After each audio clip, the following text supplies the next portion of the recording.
എടാ കുറെ നേരം എൻ്റെ ലവ് സ്റ്റോറി ഇങ്ങനെ പറയുന്നത്. അനക്ക് ഏതൊരു കുട്ടി എനിക്ക് ഇഷ്ടം എന്തൊരു കേസില്ലെന്നോ എന്തേ? എടാ ഞാൻ അവൾക്ക് വേണ്ടി വെള്ളം ഒഴിവാക്കി, നല്ല കാര്യം. സിഗരറ്റ് വലി ഒഴിവാക്കി, പെണ്ണുപിടി ഒഴിവാക്കി, എന്തിനാണ് പറഞ്ഞത് ഫ്രണ്ട്സിനെ വരെ ഒഴിവാക്കി. എന്നിട്ടെന്താ ഓളോളെ വീട്ടുകാർക്ക് വേണ്ടി ഇനി ഒഴിവാക്കി.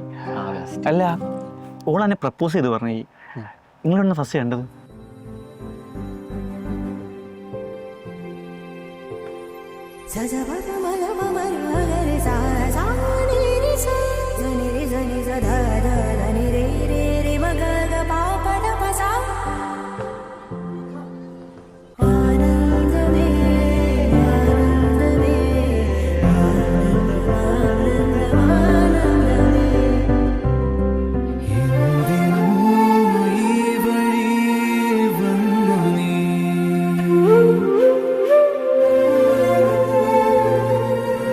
എടാ ഈ അല്ല 8 വർഷത്തെ ഫ്രണ്ട്ഷിപ്പ് വേഷങ്ങൾ സെറ്റായെന്ന്.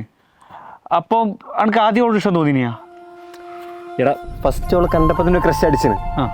പിന്നെ എല്ലാ ഫസ്റ്റ് ആയിട്ടും പ്രേമത്തിൽ തന്നെ അവസാനിക്കൊന്നുമില്ലല്ലോ. ഇല്ല, ചിലപ്പോൾ ഫ്രണ്ട്ഷിപ്പ് ആവാലോ. പക്ഷെ ഇത് കറങ്ങി തിരിഞ്ഞിങ്ങനെ പ്രേമത്തിൽ തന്നെ എത്തി. ഓ അപ്പം ഇതാണല്ലേ ഫ്രണ്ട്സ് വിത്ത് ബെനിഫിറ്റ്സ്.